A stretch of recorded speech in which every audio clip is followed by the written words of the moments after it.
Everybody, how's it going? Thank you for transitioning over to me, Tatum. I really enjoyed that panel, and I think it's a good transition point to where we're going now with general counsels in professional sports. So I am the co-founder and co-president of SSLN, a second-year law student at Florida State University, and I'm happy to be joined by three outstanding attorneys from three different sports, and one of whom is Dan Worley with the Tennessee Titans, Dan Grigsby with the LA Lakers, and then Rob Sanzillo from the Premier Lacrosse League.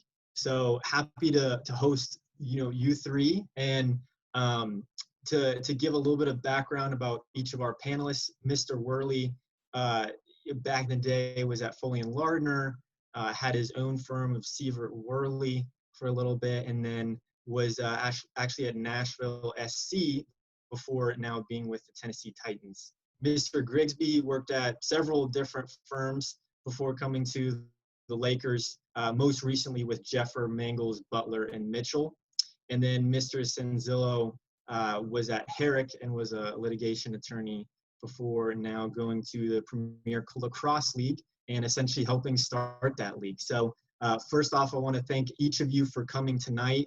And I did want to give a disclaimer, Mr. Grigsby. Unfortunately, I am a Miami Heat fan, so I've got a few scars still remaining thinking about the Lakers, but hopefully we don't have to get too much into that discussion tonight.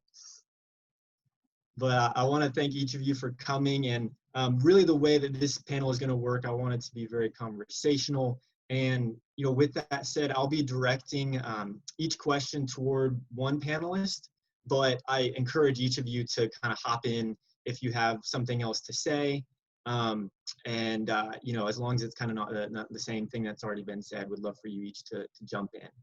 So, Mr. Sanzillo, I'll start with you. You were at Herrick before coming to the PLL, and you had mentioned that you'd done litigation. Just talk to us a little bit about the difference between, the daily life of working in-house versus working in a law firm. What are some of the pros and cons of each? And, maybe which have you enjoyed more personally? Thanks, Hayes, and hello, everyone. Thanks for being here. I was laughing to myself off camera hearing everybody talk about their transitions over to in-house on the last panel as we were approaching this first question here. So I'll try and share some different perspective. But as Hayes said, I did transition from Herrick after practicing law for 8 years to general counsel of the Premier Lacrosse League. And for those of you that don't know, the Premier Lacrosse League is a outdoor lacrosse league in its second year of existence. We're a venture-backed startup, essentially, right? So the way I kind of looked at it is I was jumping from the law firm to a startup that happened to be around sports. And that came with some pretty unique challenges. The first of which was the fact that there was actually another professional lacrosse league that was in existence. And we were taking 175 players from that league and starting our own. It's imagine like the XFL trying to take all the NFL guys and start their own league. So luckily, the other lacrosse league is a little less organized than the NFL currently is, and we were able to do that a little more easily. But my introduction to being a general counsel started as how do we avoid litigation as we start up this new league. So it's definitely a different way to enter the general counsel space, and then had to deal with all of the startup woes. We've been through 3 rounds of financing, developing procedures and policies around employment and hiring and compliance and HR. So it was a very different build for me than I'm sure my colleagues on this panel will talk about their transition over to the in-house was.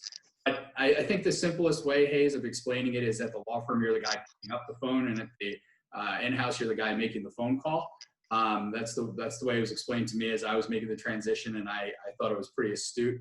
I certainly understand the pressures that are on that making end of the phone call rather than the receiving end now that I've been here, as I have people kind of breathing down my throat from very different angles than the partner-associate relationship that I had at the firm. But I mean, in terms of general pros and cons, it's just way different. At a law firm, you're kind of in your little silo, and you know a lot about a little bit. At the startup and at the Premier Lacrosse League specifically, I have to know a little bit about a lot.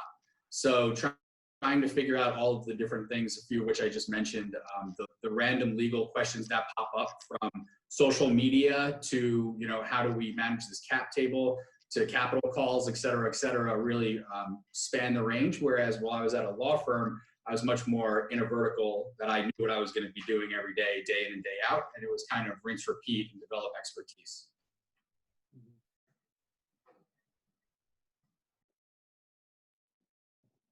Yeah, and Mr. Worley, I know that you also have experience, working both in-house and then also in a law firm. Now working in-house for two, professional sports leagues, previously, with the MLS, with Nashville SC, and now in the NFL with Tennessee Titans. Can you describe the differences between those two roles? Yeah, absolutely. First off, hello, everybody. Thank you so much for having me. It's an honor to be here and talk with y'all tonight. So yeah, again, kind of listening to the stories of the previous panel, got a little bit of nostalgia to my MLS days, which really weren't too long ago. I joined Nashville Soccer Club about, maybe 2 years ago or so in a lead up to their expansion season. And similar to Robert's experience, it felt very much like joining a startup business where we were doing a lot of hiring, we're building up. I think at the time I joined, we had signed one player. And then by the time, I went all the way through the first part of the season and actually switched jobs during COVID. But so got that whole startup feel. And then moved over to a team like the Titans that's been around for, been in Nashville for over 20 years, been around for 60 years, much more established franchise. The Titans are the tenants, but the operators of our own stadium. So there's a whole new host of issues. I'm also the general counsel of Nissan Stadium here in Nashville. And so there's a whole different host of issues that go along with venue and managing that as well. A lot of the day-to-day from MLS and sort of the startup and NFL side is very similar. We're dealing with similar types of contracts. I would just say, the NFL is just a little bit bigger of a beast. And so there's just different issues that come up with that. The way that I interact with the league is different, I would say, just the way the league's structured and the ultimate sort of how they like to see things done. And that's really something that you just have to be in the seat and kind of get used to and talk to people and try to get a feel for that. But a lot of it's the same, a lot of it's different, but as far as the law firm to in-house, I'd really agree with kind of what Rob said. One of the big things about this job is that you get questions about everything and anything. I bet between the three of us, we got some great stories about just some random questions that we received. This is actually when I was outside counsel, but it was a story when I was working with the team, and they were trying to figure out how they could get Santa Claus to skydive onto the 50-yard line before the game.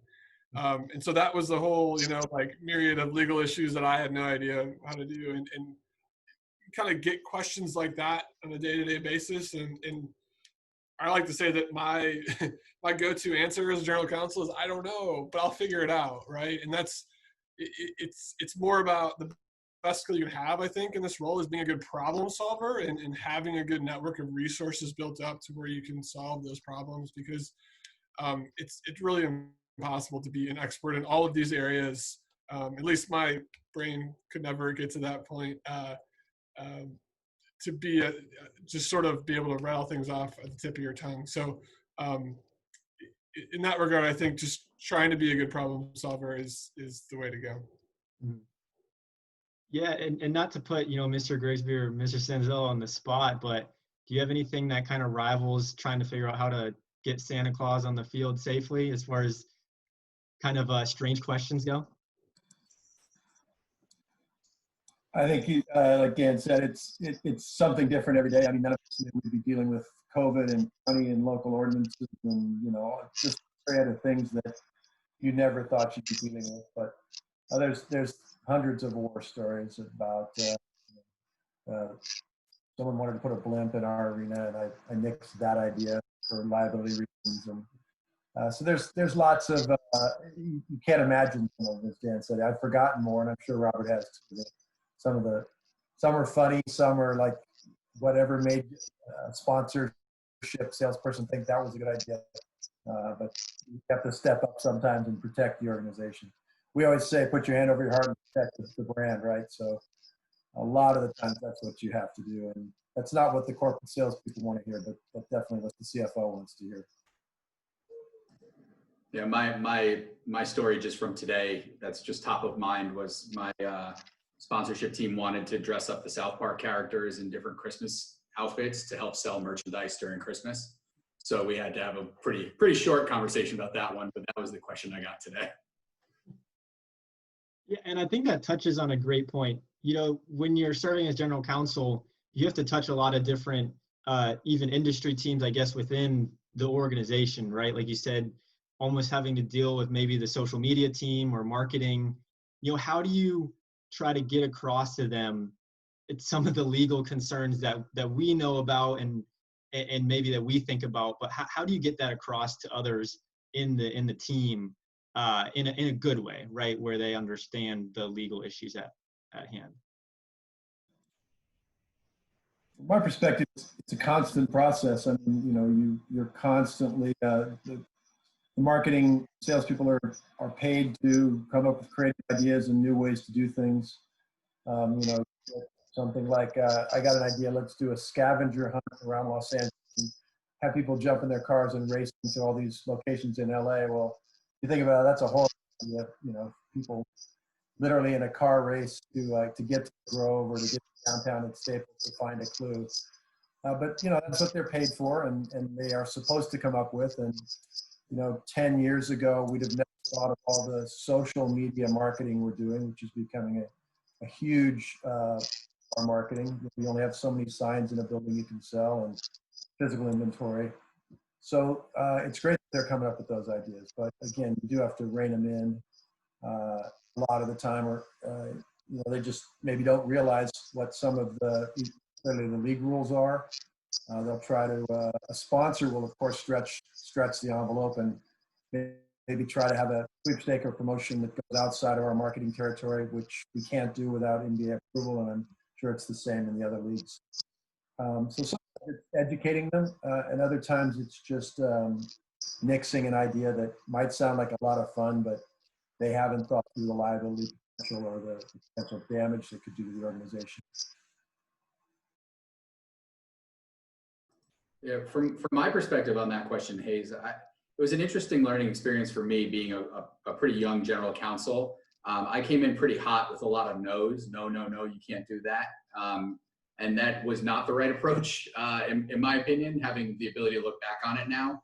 So now when there is a no, it's a lot of why there's a no. So I kind of have the luxury, probably compared to my colleagues here, of a much smaller staff, for better or worse. We have 40 full-time employees at the Premier Lacrosse League front office. So we actually have like all hands meetings once a week where I can sit and present for 15 minutes or 20 minutes if something's going on or something's new, especially in the social media landscape, which is literally evolving week to week. So for me, it's been a lot of education as I work with people that are even younger than me right out of college. It's just been helping them understand what they should be thinking through to help me do my job and to kind of make some of those ideas that we hear at least a little more thought out by the time they get to me versus just coming up and throwing stuff at the wall and seeing what sticks.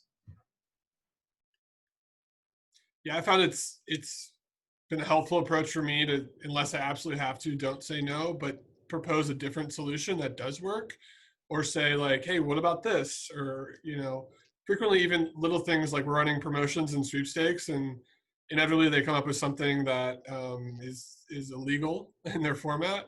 But there's kind of a simple way to flip it or switch it that makes it legal, and we're able to move forward with it. And I think they appreciate that. And to Robert's point, like, I think the education piece is really helpful. Something that, don't just tell them that, but try to tell them why. And the next time won't come to you with the crazy idea, because they'll already have an idea that maybe not be it, and it empowers them to kind of do the things in the right way.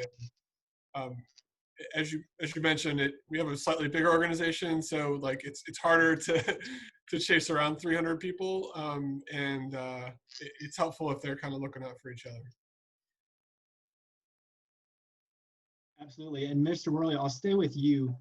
You talk about just communicating with these people, right? And so to you, what do you think are the key skills for a general counsel, whether it be legal skills or maybe even kind of some of the soft skills that you all are talking about right now?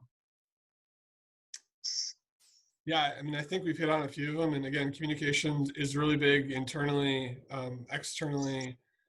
I think for me, I joined the Titans in the middle of COVID. So that has been a challenge, not being in the office with everybody. I'm the type of person that I would love to, like, if someone sends me an email, like, I will walk to their office because I would rather talk to them face to face and just make sure that everything is good and that we're communicating clearly, because I think things can get lost in translation a little bit. Our team has really latched on to Microsoft Teams, and we use it all the time now. I think that's been a really, really good tool for us. And then, you know, kind of going back to what I was talking about earlier about just being not afraid to say, I don't know, or I'll figure it out. For me, it's been something that's really helpful, and just trying to be a good problem solver. And within that, really have a set of resources set up. So I kind of have what I like to call, from like an outside counsel perspective, like a cabinet of lawyers that each knows their lane really, really well. And I have, like, if someone comes to me with an employment question that I don't know, that's my first call. And I know that this lawyer is either going to know the answer off the top of their head, or they're going to be very responsive and get back to me with an answer quickly.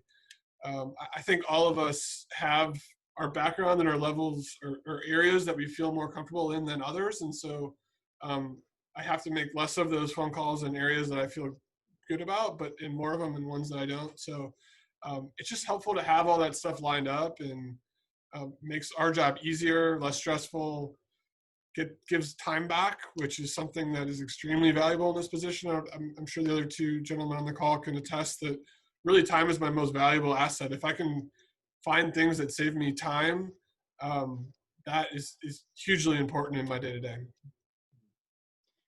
And Mr. Grigsby, I'll kind of jump on top of that too and ask you a little bit, you know, how do you typically outsource work? And what are you typically looking for in outside counsel, and how do you manage those attorneys? So throughout my career, I was in law firms for over 30 years before I moved to us, but it's kind of unique. Right out of law school, I went to work for a small real estate boutique that represented a gentleman by the name of Jerry Buss.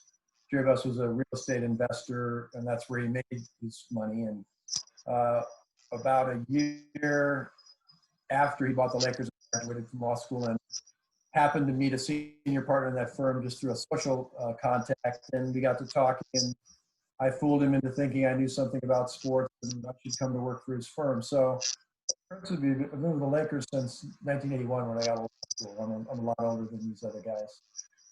So I was, then the partner hired me 10 years later, moved in-house, Jim Perzik.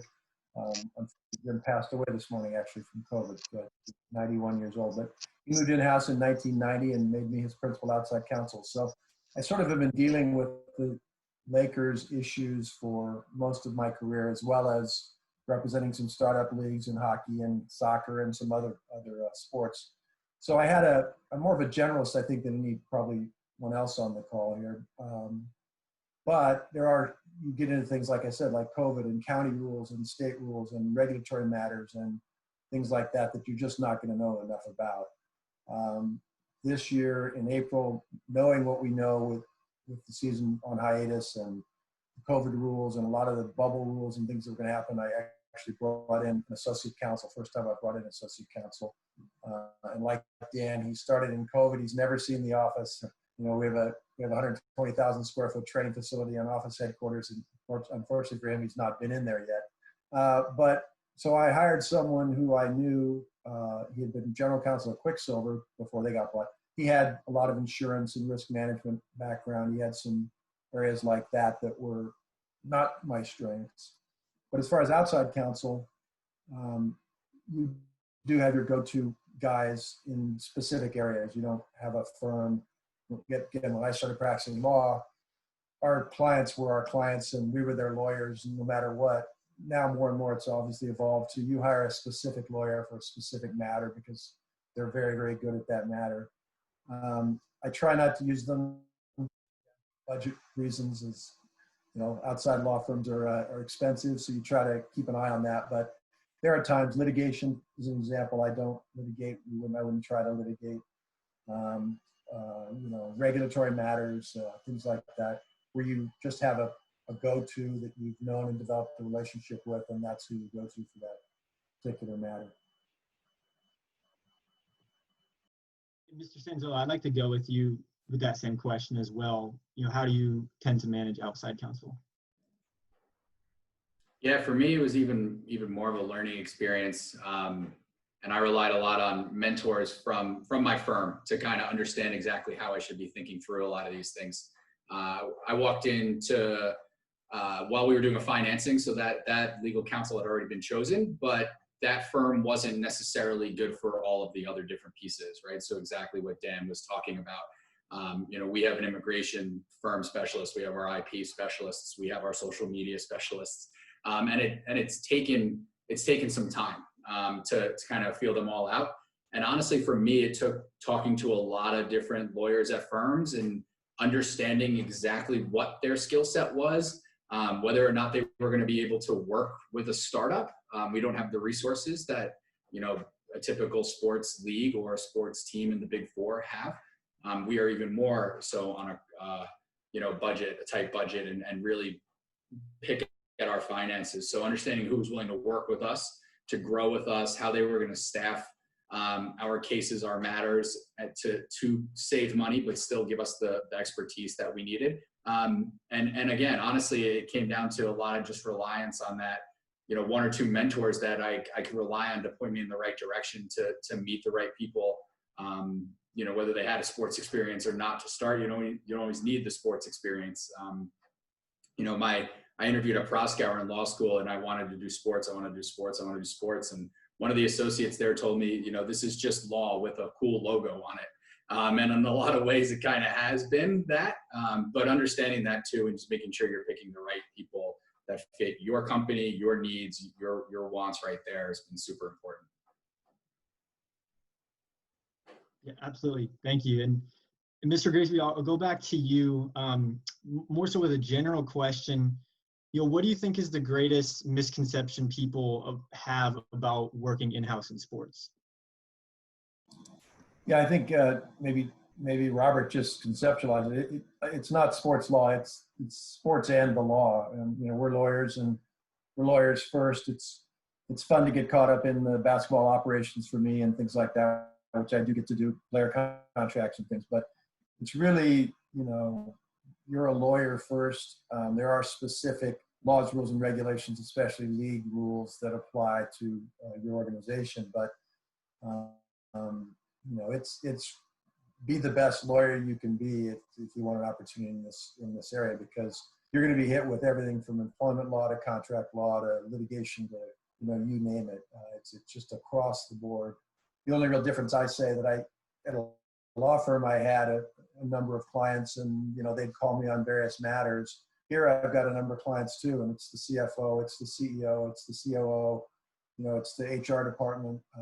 When the phone rings or the email comes in, I'm not ever sure who it's coming from or where it's coming from or what the question's going to be, and you have to sort of be ready to answer, or respond to their needs pretty quickly. So it really is. It's law with a cool logo on it, as Robert said. I think that's a great way to put it. For you, I think some people, at least from my understanding, general counsels may be in different leagues and different teams sort of have different roles, some of whom are purely just legal, some of whom, kind of dip their toes in either, player operations or contracts and things of that nature. I'd love if each of you could tell me about kind of your specific role within your team. Are you mainly purely dealing with legal matters, or do you ever deal with, for in your case, Mr. Grigsby, like basketball operations? Yeah, so we actually have a fairly small staff too for an NBA. I think we're the smallest, or one of the smallest front offices in the NBA, which surprises a lot of people. But we do not run our own arena. We're one of the 4 teams in the league that are a tenant in our One of our owners actually owns the arena, Phil Unshoots, but that's a separate relationship. So, you know, I get involved in just about everything. There's only 4 C-level officers in our organization. We sort of have a panel that gets together on a lot of different issues and talks them through. So until 2 years ago, I was the capologist, and I was really the only assistant general manager. We have a general manager, but he's really in charge of scouting. So I was the capologist. I was the one who had to know the salary cap and the contract information and all that. 2 years ago, we hired a guy out of the San Antonio organization, and he does more and more of that. But you know, I'm still in the draft room and then working immediately on trades and free agent contracts and things like that. So it's a broad spectrum. I'm as much, I think, a business person. They gave me the chief legal officer title sort of because of that role that I also play. And I'm really kind of involved in a lot of the decisions and a lot of the departments and business decisions as well.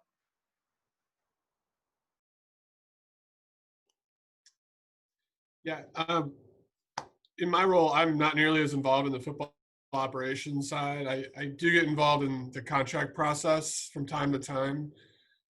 Just like most every league, our contracts are very heavily collectively bargained. So it's not like when we negotiate a sponsorship agreement, for example, there may be a lot of back and forth in that. Player contract, not so much. That's already pretty much templated out. Occasionally issues do come up, and that's typically when at least I found I've gotten involved. Again, pretty new here. You know, generally my role is legal, and I view it as someone who's here to mitigate risk, but also similar to Dan on the business end of things, get involved in a lot of different projects that are just completely more on the business side. And I think the team values having a sort of legal mind as part of those, because it brings a different characteristic to how they're thinking about things, and similar to how we have our CFO involved in those as well. And I think that's a really valuable perspective as well.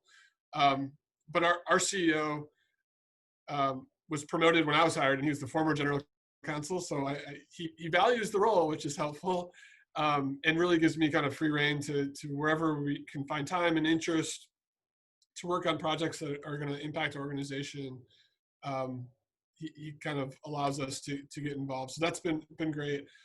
Back in the soccer team, relatively similar experience. I found myself getting, whenever we were working with international players on designated players and transfers and things like that, there's a lot more legal work involved with that, because you're negotiating a transfer fee, you're negotiating a new contract, which isn't quite as heavily bargained, working with the league office through that process as well. So it's probably a little bit more involved on the player side from a soccer level, but certainly wasn't invited to the draft room just yet. So I'm jealous of Dan's experience as well.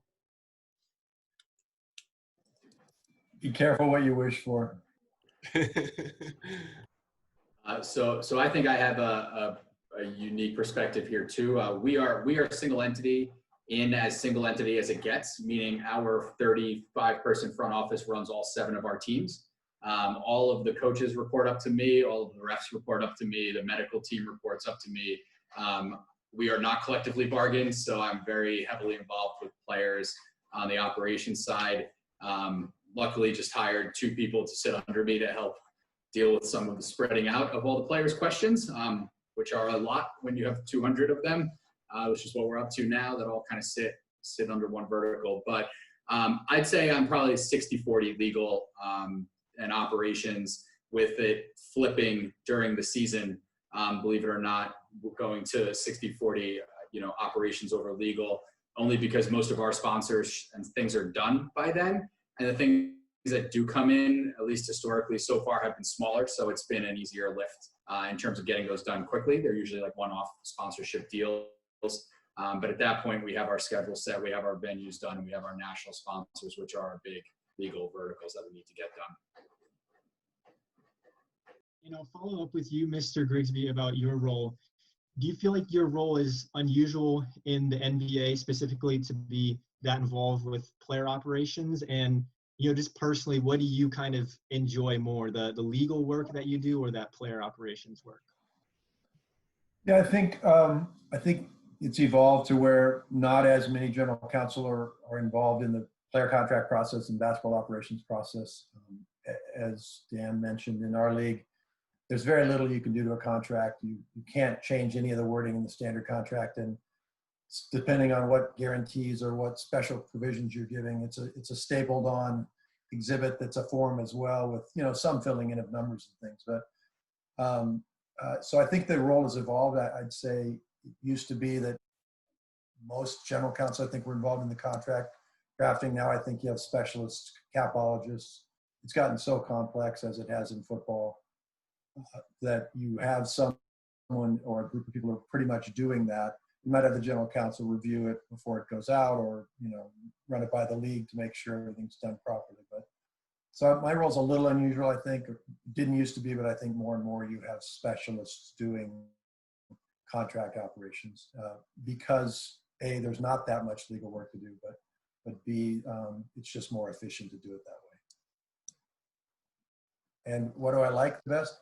I like being involved in the basketball operations side, but I also really enjoy, some of the more creative things that are happening, as I said, in the marketing side of things. And, we've got a good group of people coming up with brand new ideas of how to market teams. And it's only going to get more and more, I think, interesting as we get to, the virtual, and now with the bubble that we had, and probably certainly here in LA, we're starting with no fans on December 22nd. And, hopefully at some point go to fan light, as we call it, and maybe full fans sometime this season. But you're going to have to get more and more creative as to how you present your game and how you keep your fans interested.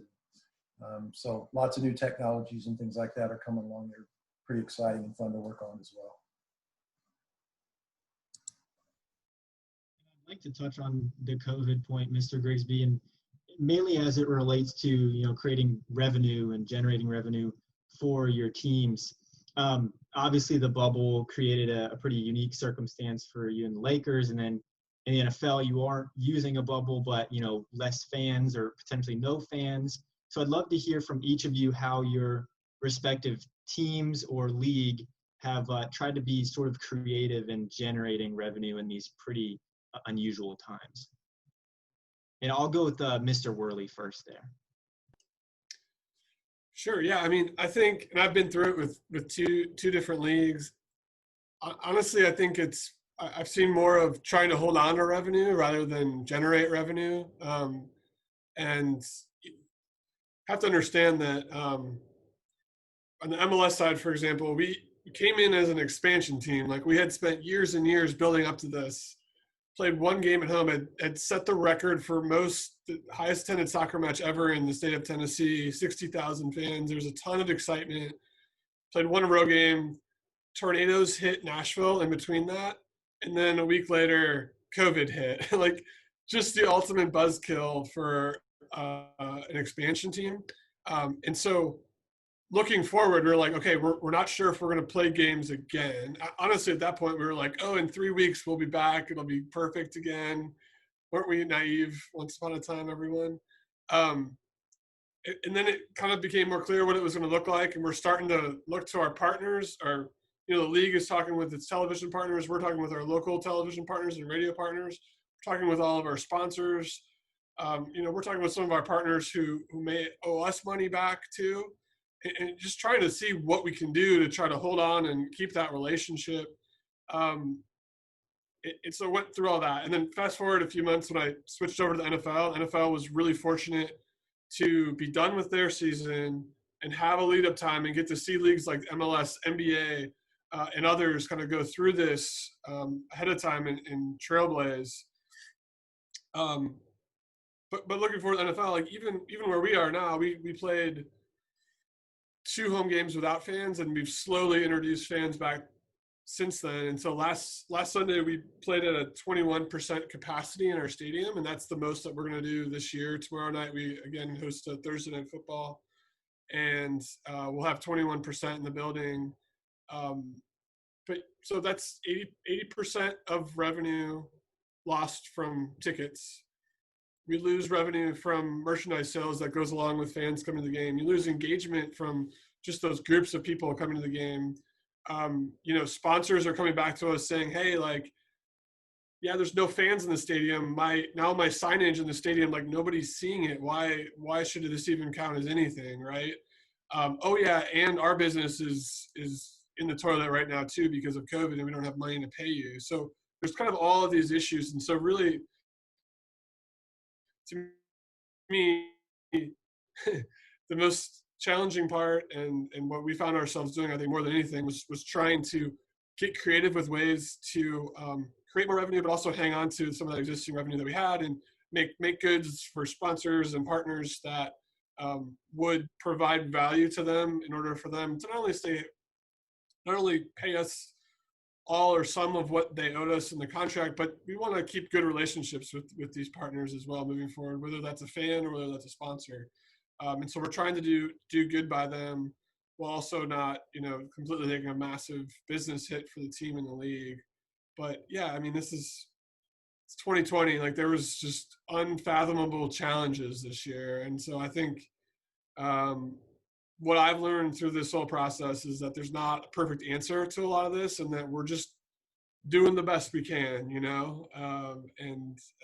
it's funny. I've talked to several of my counterparts. They're like, I've had that same conversation with my business people. Like, there's not a perfect solution here. We just have to do the best we can and try to retain as much revenue as we can and try to, hold off as long as we can until we get back to, as Dan mentioned, that 100% capacity full model. That's when everything's gonna be back to normal.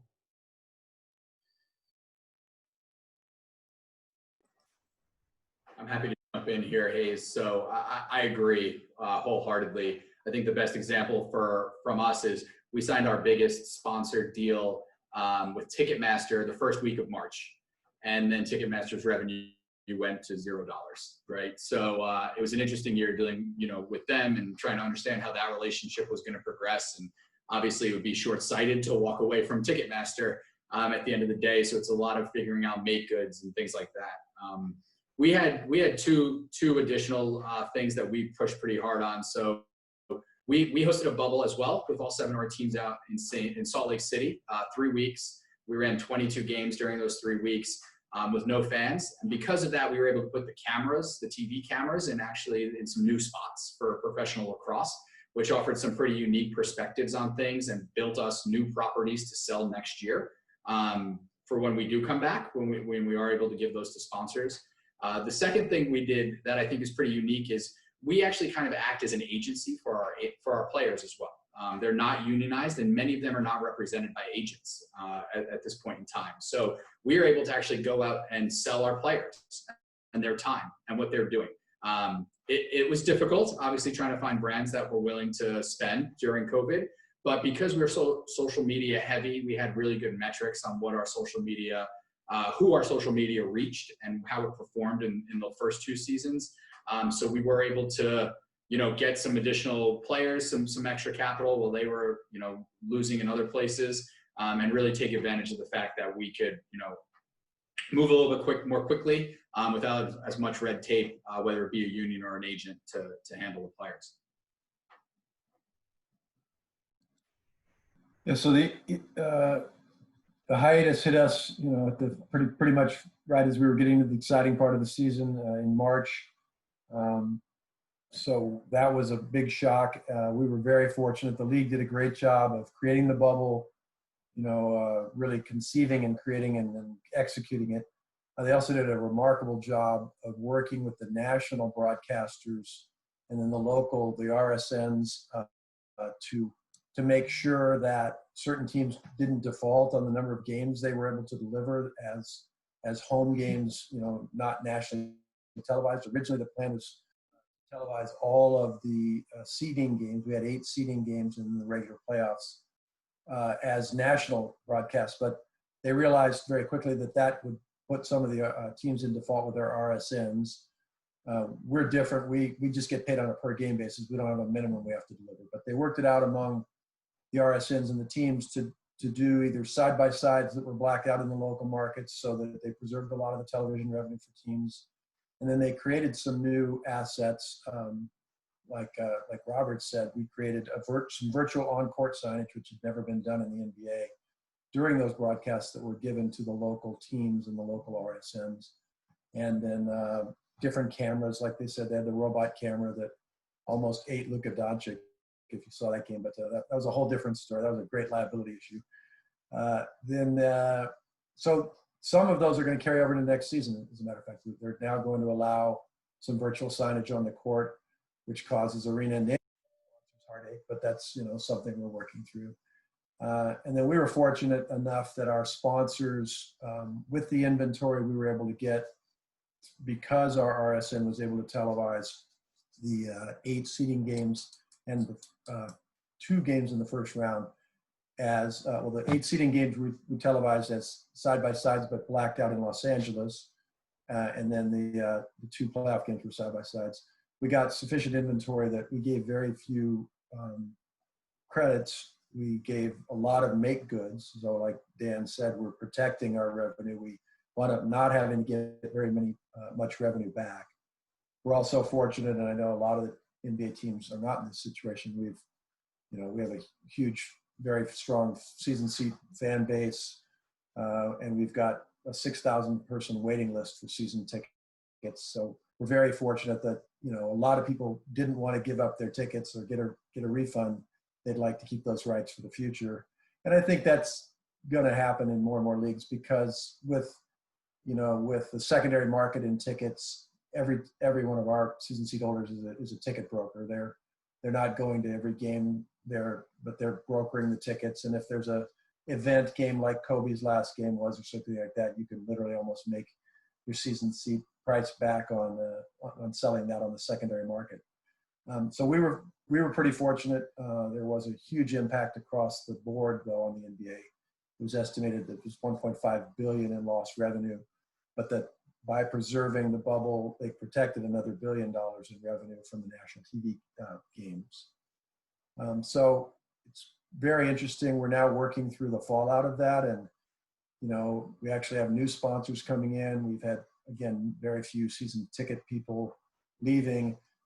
But if you had just simply taken our formula, which is that the players make 52% of basketball-related income, every team this year would have been over the cap and into the tax because you had lost $1 billion worth of revenue off the BRI side. So we've just announced that the season's starting December 22nd, and they've just announced a deal where there will be an escrow and a holdback.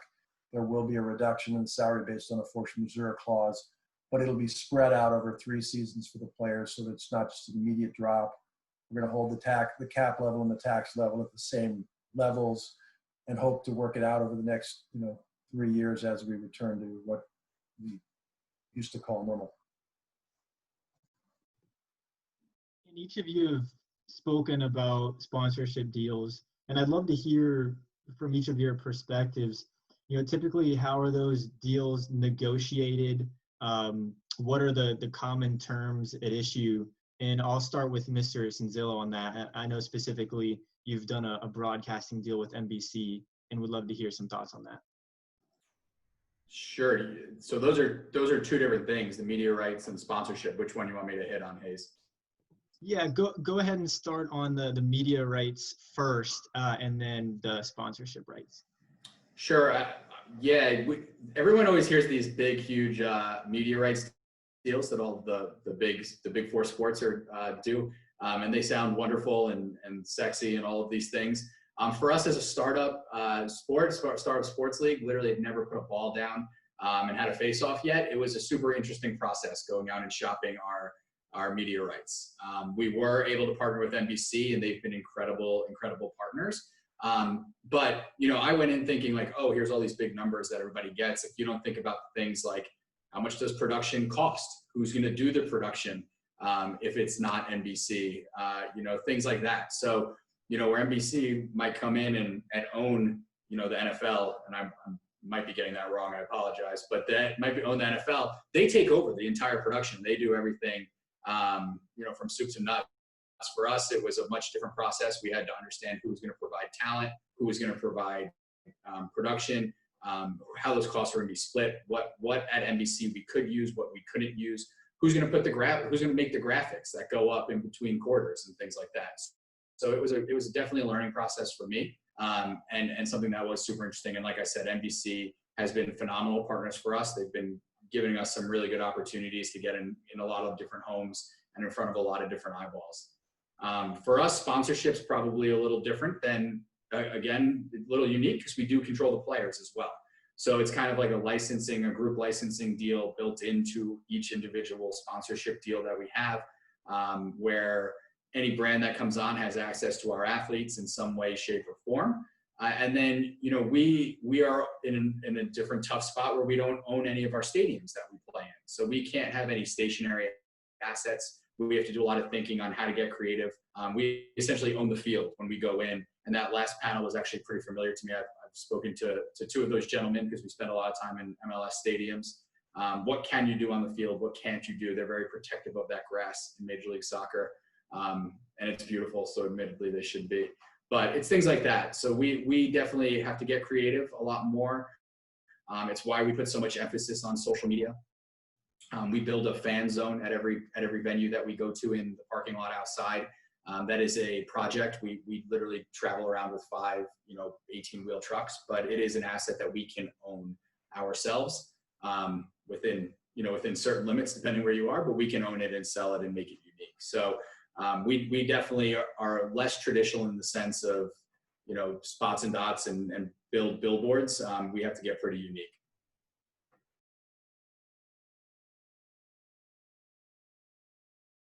And I'll go to you, Mr. Worley, with the sponsorship question. How does that process typically start? Kind of what are the negotiations, the terms at issue, and then maybe how has that been challenging in COVID? Maybe balancing the relationship between wanting to keep a relationship with future sponsors or current sponsors, but also trying to enforce it and retain as much revenue as you can. Yeah, so just the general structure of a sponsorship agreement, they come in a lot of different shapes and sizes and complexity, but basically, right, it's how many years is it going to be, how much you get paid each year, and then what assets is the team going to provide to the sponsor, and then our fun legal terms and conditions portion, and that's pretty much it.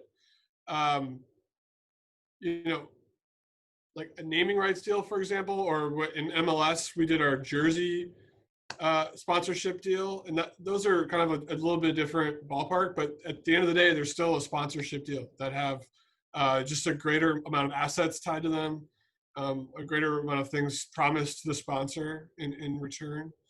I think sponsorship has been challenging during COVID. Certainly there's probably less businesses out there that are really like thinking about investing in sports. We definitely have new deals, as Dan mentioned, they do too. We're putting some new deals together, re-upping with some partners. But at the same time, I think it's from talking to our sponsorship team, it's been a more challenging market than maybe would have, especially since Nashville's a growing city. Our team has done well so far this year. Typically, this would be a really hot market for those kind of things, and it's been okay. But I think COVID has slowed that down.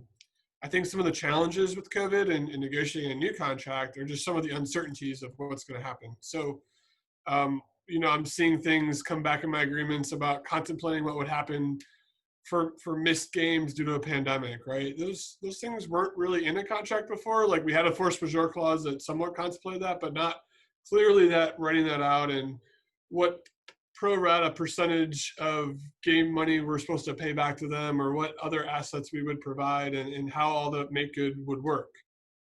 So that's been a big process. I've really dealt with it way, way more than I would ever want to in my career over the last probably 12 months with 2 teams. But at the same time, it's just one of those things that's just kind of a nature of what's going on in the world right now. And frankly, even post-COVID, I think we'll see some of those things hang around long-term as concepts, as I think we've all had to go back and revisit our force majeure, revisit sort of what constitutes a make good, what we want to do for a make good, what that process looks like. What if there's a dispute? What happens then? Are we building in arbitration? Are we building in mediation? Or sort of what does that all look like? And to answer your middle question, I'm jumping around a little bit here. How sponsorship gets done, frankly, here was a little bit different than on the MLS side. We have a pretty robust sponsorship team here. We have probably 15 employees that just focus on sponsorship sales. And so they're pretty built up, ready to go. We have a really pretty good template sponsorship agreement that they start with. We actually have one employee over there whose his main role is putting together those first cut agreements, and you're going to go and send them to me. I review them, make a few tweaks, and we send them off. I'll say if we have sort of bigger deals or deals that are in new categories, for example, legalized sports betting was just introduced in Tennessee, and we just came to a deal with BetMGM. And so I was more heavily involved in that process because that sponsorship category for us is much more regulated from a league level. And so there's all these nuances and quirks about what we can and can't do. And so it was, beneficial for everyone to have the lawyer in the room from the beginning. I'll say on the Nashville Soccer Club side, where it was much more leanly staffed, that I was doing sales with the sponsorship team, especially in some of our really big deals, just because it was kind of helpful to have more people in the room with some business sense and have the lawyer there to help kind of appease some of their concerns. And kind of the things that Robert was talking about with the broadcast deal, like we were a new team in town. There was like a lot of uncertainty about what MLS is and what the soccer team was going to be. So it kind of helped to have people that were knowledgeable to talk about it and go through that process as well. But yeah, that's sponsorship in my world.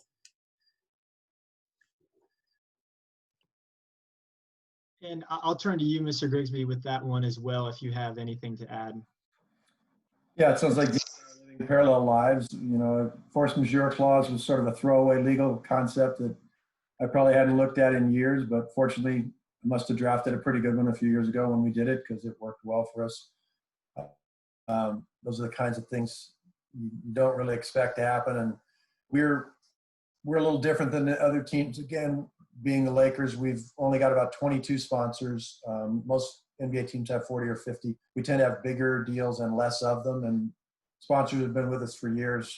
Toyota's been the official car of the Lakers for 30-something years. So we have a good relationship with our sponsors.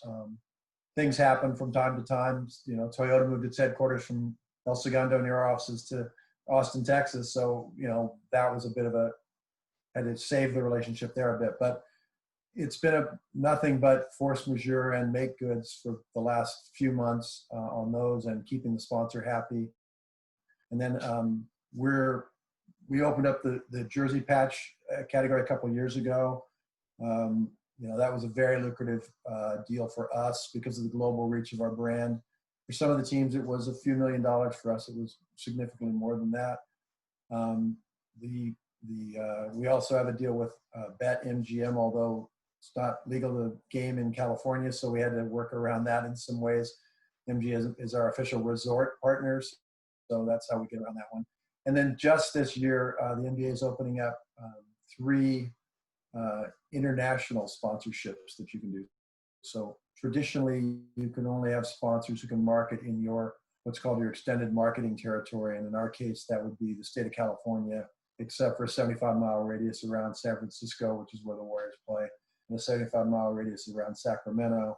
And their territories would be the same, except for around Los Angeles. Since we play in the same building as the Clippers, we don't really have a radius with them. But now they're going to allow, and everything else beyond that belonged to the NBA. Now they're allowing some international sponsorships, and some of the attention we're getting there is pretty spectacular. It'll be a good revenue source for us. It doesn't hurt that we won the NBA championship, and we do have a global brand. So, but the process is pretty much the same. We have a template, constantly refining it, and my associate counsel now is constantly refining it. The sponsor signs our template. It's really a negotiation of, our menu of assets, and then the ever-growing menu of assets as we try to add more and more social and more creative things. But which assets do you want, and what's the price of those assets? What's the price of the package? And then hospitality is built into that with tickets and food and beverage and coming to the arenas and things like that. So it's pretty standard. You do get some interesting twists as a sponsor might be interested in something a little different that we're able to do or not able to do. If we're able to do it, we'll try to accommodate it. But mostly it's it's sort of following the playbook that we followed for years and using the template and plugging in the numbers and the assets. The broadcast, NFL, I think, is all on national television. We have a combination. The league has a broadcast deal that's an enormous deal, actually, not as big as the NFL, but so you have the national broadcasters, and then each team has their local broadcasters. And the size of those deals vary dramatically. Ours is by far the largest. We happen to be rotating out of our Fox deal at the exact time that, Charter Spectrum was coming into our market and had signed the Dodgers and really wanted to tie up the Dodgers and the Lakers. So, we wound up with a very, very good package there. And keeping them happy is very important for us, but we were able to do it during this COVID and the hiatus and things. So, it's not cookie cutter, but it's a process, and it's pretty regulated. I'll finish this off with one final question.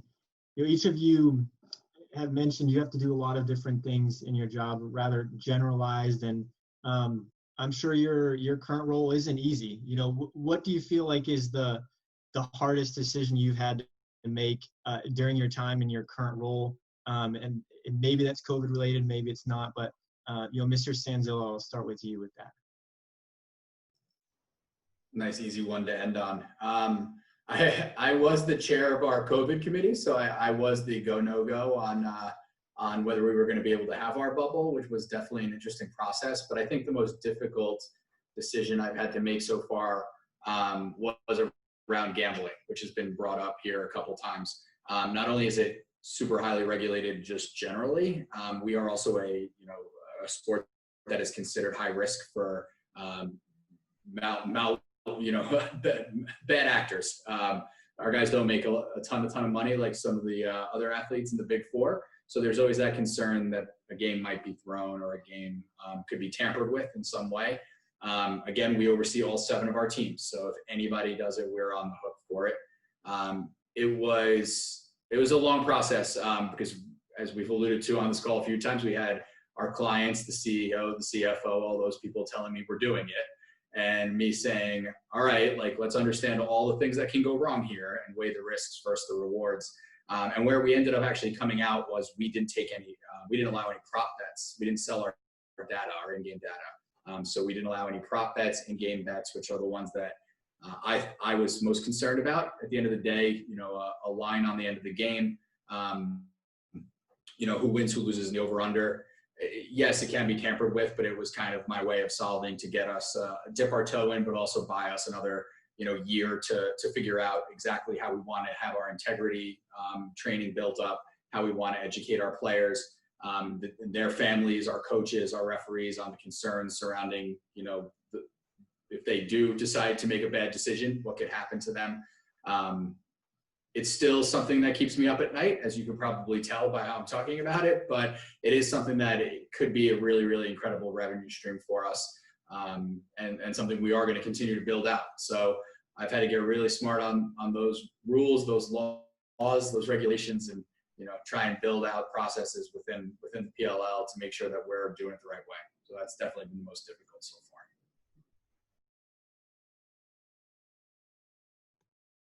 And Mr. Worley, I'll go to you. Yeah, I mean, I couldn't think of one off the top of my head, so I'm going to go with just sort of what's been a really challenging issue this year. And that was for us, I think, getting fans back in the stadium and going through that process. I kind of led that charge for our team and our stadium. And really, I'm not a doctor. Kind of feel like I am one after this whole process, because you're really learning through all those processes. And we were fortunate that we had some pretty good guidance from our league office and what they expected. But we also had to work really closely with our local government, which was a learning process for me too, and getting to know these people. And again, not getting to actually be in the same room with them, which also presents another challenge. But working directly with our mayor and our chief health officer on what they were looking for, and frankly, they had some sort of concerns that were not what you'd expect, right? So they were really concerned with certain aspects, such as, I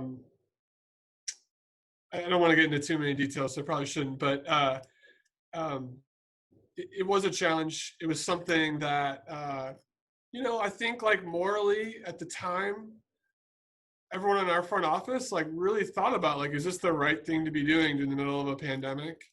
And ultimately, we kind of went through the whole process. We looked at where we were at, how we felt about the process. We literally set up portions of the stadium and went in and acted like this is what it's going to be, and took pictures and had a drone fly over with people with staff in the seats, socially distanced. To look at that was actually just part of our presentation to the government. But and ultimately, we felt comfortable like knowing the science, or like having a good idea of the science. We were on the phone with Dr. Sills, who's the NFL's chief medical officer.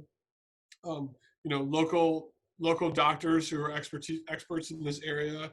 And they blessed the plan. And ultimately, we felt like we were offering a safe environment. And fortunately for us, knock on wood, we check with our local government every week because they're able to trace all the COVID cases in Davidson County where Nissan Stadium sits. And there's been no COVID clusters traced back to I think we've had 4 home games on the football side with fans. And so we feel like that's reassuring, because it was a little bit of a moral question of hey, is this the right thing to be doing during the time?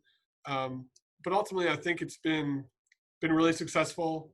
We take fan surveys after the game. 99% of the fans that come to our game said they feel very safe, and I think it's a good outlet for people to just be able to get out, go to a safe environment. The community is very tied to the Titans, and so to be able to provide them an opportunity to watch them, I think has been good for the collective mental health of the community. Yeah, I think the hardest matters I've been involved in involves personnel and turnover of personnel. It's people who work for the Lakers, like people who work for the teams in the leagues.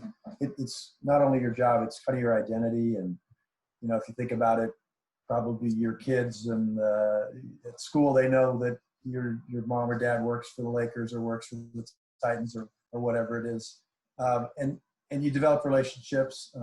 We had a pretty significant event turnover a few years ago that sort of involved. It was in the papers, so I can't give a lot of the details, but it involved some of the owners, the siblings of Dr. Buss, and some sort of internal battles there that led to me actually having to fly back from a vacation and let our general manager go, who'd been a friend of mine for 30-something years. I actually was the guy who signed me to his first player contract with us. So, those are sort of earth-shattering, and you have that kind of turnover, whether it's a coach.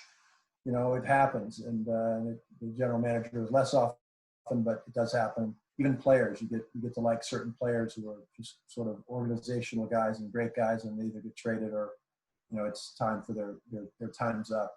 I think those are the hardest ones for me. It's it has to be done, and I unfortunately get the job of doing it. One of my nicknames is the Reaper. It's see Dan and bring you playbook is not something you want to hear. But those are hard, because those are life altering or career altering. So I think those are the hardest things for me to deal with. That's a sad note to certainly end on, but I think that speaks to how much your job means to you, and how much it's given back to you, with those kinds of relationships. So, thank you, Mr. Grigsby and Mr. Worley and Mr. Sanzillo, for a great panel. I know I'm very thankful for all of your time, and I know you mentioned your time is very valuable. So we thank you for that, and you're always welcome to come and speak with us whenever you wish, and would love to stay in touch. So with that, I think we'd love to wrap up the symposium for the night. Everybody who's still here, thank you for tuning in. We are going to have the final kind of bonus networking hour for everybody. So for whoever wants to stick around and talk to some fellow law students over Zoom, we'll probably get that started in about 2 or 3 minutes. So thank you for everybody, and have a great night.